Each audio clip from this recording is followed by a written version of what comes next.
नमस्कार मंडळी. सर्वांना दिवाळीच्या हार्दिक शुभेच्छा. ही दिवाळी तुम्हाला सुख समृद्धी आणि भरभराटीची जाव. सगळ्यांत छान होते, वृद्धी चांगली होते. गेल्या वेळेला केलेला व्हिडिओ लोकांना आवडला, भावनांचा खेळ आवडला लोकांना खूप. अनेकांनी मला फोन केले, प्रश्न विचारले, अध्यात्मात हेच चालतं का? म्हणलं अध्यात्मात हेच चालतं. अध्यात्मातली लोकच अध्यात्मातल्या लोकांना फसवतात. हे असं चालतंय, हे रुटीन आहे. आता त्याची इतकी मला सवय झाली आहे, कारण एखादा अध्यात्मातला माणूस ज्यावेळेला अध्यात्मातली भाषा न वापरता किंवा अध्यात्मावर न बोलता इतर विषयावर बोलायला लागतो, तेव्हा समजायचं की हा आपल्याला फसवणार आहे. त्याच्या ओळखी सांगायला लागतो, फोन करायला लागतो, माझं इकडे आहे, माझं तिकडे आहे, अमुक आहे, तमुक आहे, मला नाही. समजायचं की हा आपल्याला फसवणार. सावरा, जाऊ द्या. हे रुटीन आहे, सवय झाली आता त्याची. आपण आता यावेळेला बोलणार आहोत तर दिवाळीबद्दल, दिवाळीच्या साधनेबद्दल आणि लोकांच्या फायद्याबद्दल आपण बोलणार आहोत. 2 वर्षापूर्वी मी सांगितलं होतं की दिवाळीमध्ये गायीची साधना करा तुम्ही त्यावेळेला, कारण ते योग तसे होते.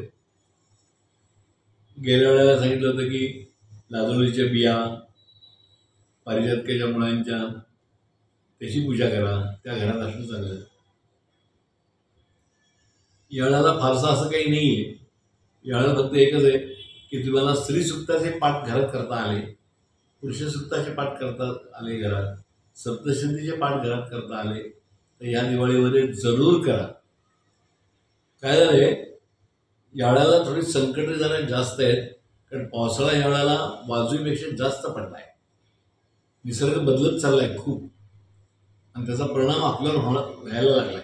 झाडं जी आहेत, झाडांची स्थिती सगळी खूप बदलत चालली आहे, त्यामुळे वातावरणही बिघडत चाललंय. तर ह्याला सगळ्याला पूरक म्हणजे पुरुषसुक्त तुम्ही घरात म्हणलं तर व्हायरल इन्फेक्शन्स बरेचसे कमी होतात. स्त्रीसुक्ताचे पाठ घरात केले तर तेही कमी होतात आणि वृद्धी जास्त होतात. ते स्त्रीसुक्ताने, सप्तशतीचे पाठ केले त्यांनीही वृद्धी चांगली होते. शेवटी या श्रद्धेचा भाग आहे. लाजोळीच्या बिया हातामध्ये घ्या.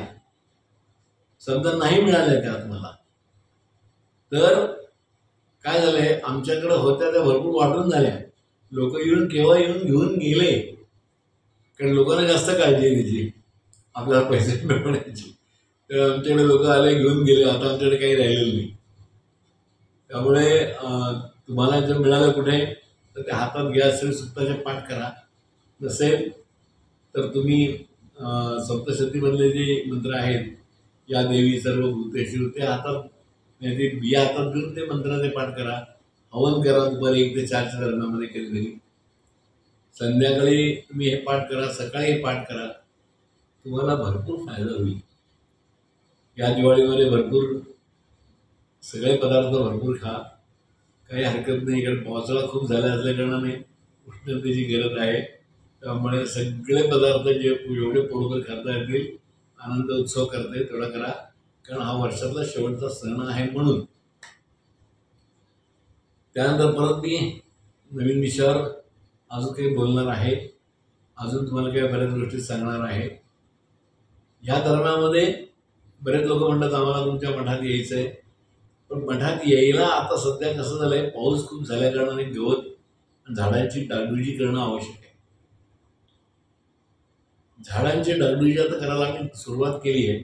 ज्यांना कोणाला इच्छा असेल मदत करण्याची, मी इच्छा असेल तर म्हणतो, कंपल्शन नाही. ज्यांना कोणाला इच्छा असेल, झाडांना मदत करावी वाटत असेल, आमच्याकडे हजारो झाडं आहेत, तर 100 ते 200 रुपये तुम्ही आम्हाला देऊ शकता. साधारण आता झाडं मोठी झाली असल्या कारणाने वर्षाचा झाडांचा खर्च साधारण धरला तर 500 रुपये येतो एका झाडाचा. तर त्यामुळे आता यावेळेला जे होणार आहे त्यात लोकांनी जर आम्हाला मदत केली तर धन्यवाद, नाही केली, नुसती आमच्या झाडांची काळजी घेतली तरी सुद्धा धन्यवाद. कंपल्शन कोणाला नाही, पण आता आमची डागडुजी सुरू झाली आहे. बरेच लोक आम्हाला विचारतात की आम्ही तुम्हाला काय मदत करू. तर सांगायचं असं की झाडांसाठी तुम्ही मदत करू शकता आम्हाला. ज्यांना शक्य असेल त्यांनी 50 रुपये पाठवले आम्हाला तरी सुद्धा चालतील. 100, 200, 3000च्या पुढे समजा तुम्ही मदत केली तर तुम्हाला रिसिप्ट मिळेल. तर तुम्ही एक लक्षात ठेवा की ज्यांना मदत करायची असेल ते करू शकतात. आम्ही झाडांची काळजी घ्यायला सुरुवात केली आहे. तुम्हाला अकाउंट नंबर माहिती आहेच आहे आमच्या संस्थेचा. संस्थेच्या अकाउंटवर तुम्ही पैसे ट्रान्सफर केले तरी चालतील. फक्त एवढंच आहे की जे 3000च्या पुढे करतील त्यांना विनंती एकच आहे की त्यांनी आपला पत्ता आणि नाव पूर्ण व्यवस्थित द्यावं, म्हणजे आम्हाला त्यांना रिसिप्ट देता येईल. 3000च्या पुढे आम्ही रिसिप्ट तुम्हाला देऊ शकतो. 6000च्या पुढे तुम्हाला एबीजीची रिसिप्ट आम्ही देऊ शकतो. तर तुम्ही ते बघा काय करायचं.